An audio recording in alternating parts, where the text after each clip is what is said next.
शिमला में एड्स दिवस पर कार्यक्रम का आयोजन। सीएम सुखविंदर सिंह सुक्खू ने की शिरकत। कहा, एड्स पीड़ितों के लिए अलग योजना लेकर आएगी सरकार। शिमला में राज्य मंत्री कौशल किशोर ने युवाओं को बांटे नियुक्ति पत्र। राज्य मंत्री ने दिया बयान। कहा, 5 राज्यों में बनेगी बीजेपी की सरकार। शिमला में हिमुडा उपाध्यक्ष यशवंत जाटना ने संभाला कार्यभार। शिमला के 5 माउंटेन सिटी बनाने की बात। सीएम सुक्खू कांग्रेस का जताया। सोलन में नैनी विश्वविद्यालय का 39वां स्थापना दिवस जलवायु अनुकूल विषय पर आयोजित कार्यक्रम। नीति आयोग के सदस्य प्रोफेसर रमेश चंद्र रहे मौजूद। और कुल्लू के लाहौल घाटी में बर्फबारी। ग्रामीणों इलाकों में बड़ी ठंड। रोहतांग दर्रों पर लोगों की हुई आवाजाही बंद।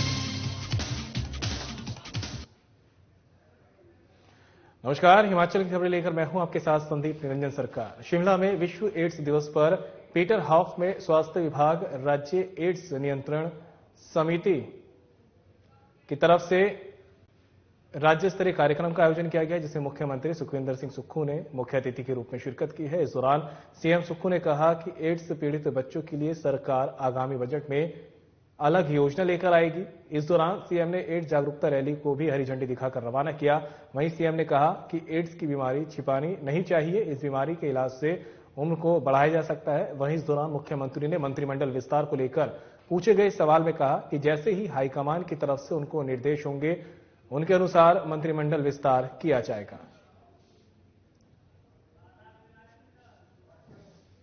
एड्स एक लाइलाज बीमारी है, लेकिन इसका मतलब ये नहीं है कि एक छुआछूत की बीमारी है। और इस इलाज का एक अच्छा हमारे पास तरीका है कि इससे उम्र बढ़ती है, लेकिन मुझे लगता है कि जल्दी ही इस बीमारी पर जो हमारे वैज्ञानिक है विश्व के, वो इसका इलाज ढूंढ लेंगे। मेरा मानना है कि हिमाचल में 5500 के करीब एड्स के ग्रसित लोग हैं और समाज भी अब उनको थोड़ा धीरे धीरे स्वीकार करने लगा है। में हमने पुलिस विभाग को दिशा निर्देश दिए हैं।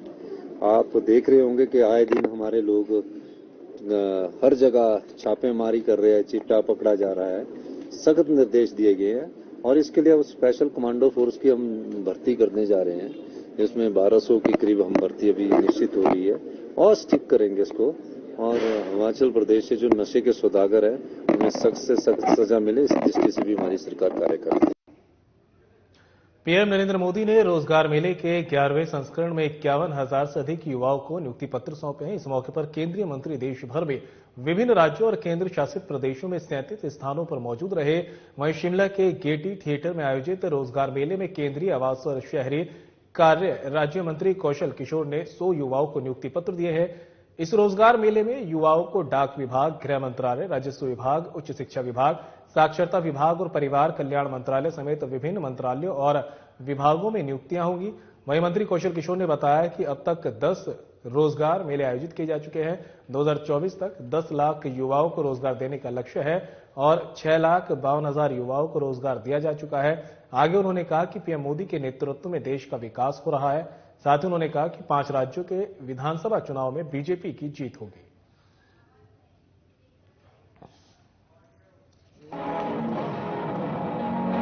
शिमला में हमारे बीच में चीफ कमिश्नर है इनकम टैक्स श्रीमती रेखा शुक्ला जी और आयुक्त सुनील जी के नेतृत्व में यहाँ पर मेरे द्वारा, हम लोगों के द्वारा भी 25 लोगों को नियुक्ति पत्र बांटे गए हैं और पूरे देश के अंदर 51,000 नियुक्ति पत्र रोजगार मेले के तहत बांटे गए हैं, जो अब मिलाकर के 10 लाख लोगों को रोजगार देना था प्रधानमंत्री जी को, तो उसमें काफी निकट उसके पहुंच गए। देखिए, भारतीय जनता पार्टी के नेतृत्व में ही सरकारें बनेंगी, एनडीए के नेतृत्व में सरकारें बनेंगी, क्योंकि जो मोदी जी ने काम किया है उस काम के आधार पर जनता का जो मोबिलाइजेशन है वो एनडीए की तरफ है, मोदी जी की तरफ है। धर्मशाला में लोक निर्माण मंत्री विक्रमादित्य सिंह ने हिमुडा कार्यालय पहुंचे, जहां कांग्रेस कार्यकर्ताओं ने उनका फूल मालाओं से स्वागत किया है। कार्यालय में यशवंत छाजटा ने कार्यभार संभाला। इस दौरान कई लोग उन्हें बधाई देने पहुंचे। वहीं उपाध्यक्ष बनने पर यशवंत छाजटा ने कांग्रेस आलाकमान और मुख्यमंत्री सुखविंदर सिंह सुक्खू का आभार जताया और इस जिम्मेदारी को बखूबी निभाने और शिमला शहर की भीड़ को कम करने के लिए शहर के बाहर माउंटेन सिटी बनाने की बात कही है। साथ ही उन्होंने कहा कि पूर्व की वीरभद्र सरकार में भी हिमुडा के उपाध्यक्ष हुए थे और अब दोबारा से हिमुडा के उपाध्यक्ष बनने का उन्हें मौका मिला है और हिमुडा में उत्थान के लिए दिन रात कार्य करेंगे।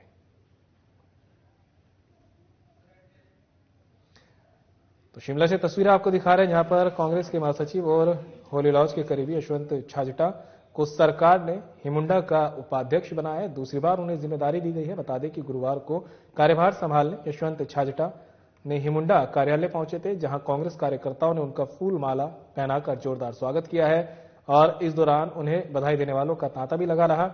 इस पर उपाध्यक्ष बनने पर यशवंत छाजटा ने कांग्रेस आलाकमान और मुख्यमंत्री सुखविंदर सिंह सुक्खू का आभार भी जताया है और इस जिम्मेदारी को बखूबी निभाने और शहर की भीड़ को कम करने के लिए शहर के बाहर माउंटेन सिटी बनाने की उन्होंने बात कही है। साथ ही उन्होंने कहा कि वीरभद्र सरकार में भी वे हिमुडा के उपाध्यक्ष रह चुके हैं। इन सब लोगों ने मुझ पे जो विश्वास जताया है और मुझे दोबारा से हिमुडा के उपाध्यक्ष बनने का मौका दिया है, इसके लिए मैं इन सब का बहुत आभारी हूं और इनके साथ ही कांग्रेस पार्टी के हमारे जितने भी सभी संगठन के लोग हैं, हमारे कांग्रेस पार्टी के शीर्ष सभी नेता लोग हैं, सभी हमारे मंत्रिमंडल के सदस्य, सीपीएस, मैं सबका दिल के गहराइयों से बहुत धन्यवाद करता हूं। जब मैं पहले राजा वीरभद्र सिंह जी ने भी मुझ पे ये विश्वास जताया था और उन्होंने पहली बार जो है मुझे हिमुडा का उपाध्यक्ष बनाया था। उस वक्त भी ये जो जाठिया देवी में जो 250-300 बीघा के करीब जो जमीन है, ये हमने उसी टाइम ली थी। किन्हीं कारणवश वो प्रोजेक्ट अभी लंबित पड़ा है। तो हमारे मुख्यमंत्री जी ने अभी जो सेंटर की एक स्कीम चली है पूरे कंट्री में 80 सिटीज के लिए, तो मुख्यमंत्री जी ने ये जो माउंटेन सिटी का नाम दिया है इसके लिए 1300 करोड़ का प्रोजेक्ट जो है दिल्ली के लिए भेजा है। सोलन में डॉक्टर यशवंत सिंह परमार औद्योगिकी और वानिकी विश्वविद्यालय नोनी ने अपना 39वां स्थापना दिवस आयोजित किया।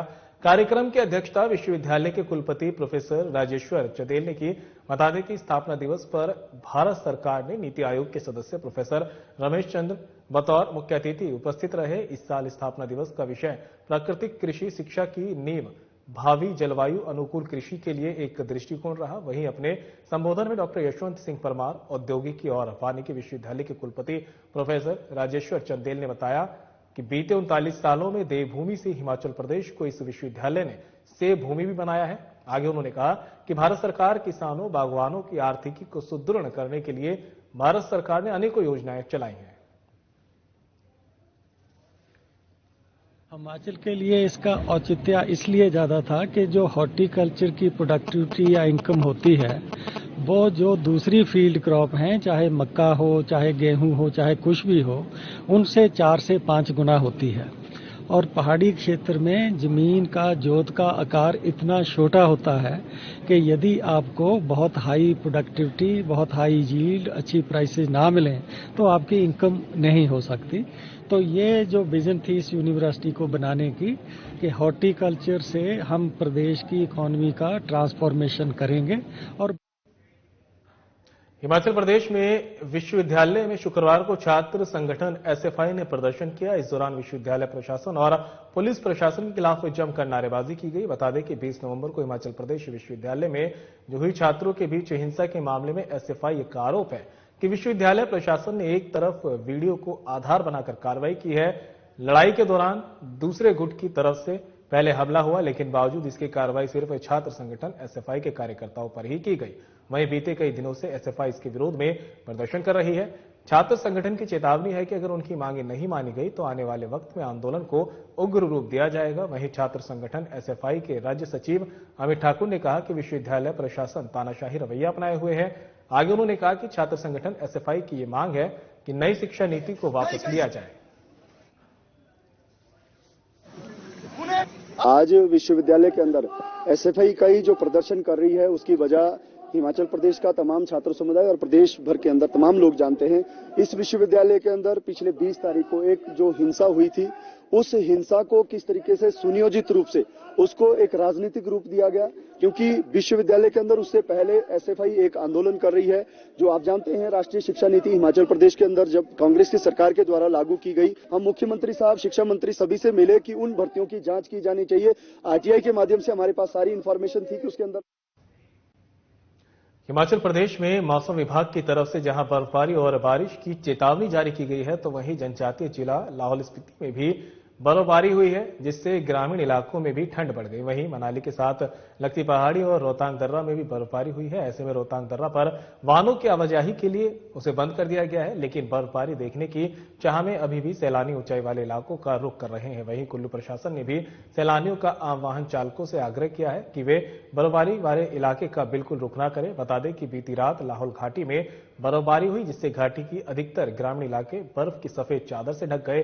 वहीं डीसी कुल्लू आशुतोष गर्ग ने बताया कि मौसम विभाग की चेतावनी को ध्यान में रखते हुए सैलानियों को ऊंचाई वाली जगह जाने से रोका जा रहा है। पर्यटन कारोबारी भी इस बात से सैलानियों को भी अवगत करवा रहे हैं।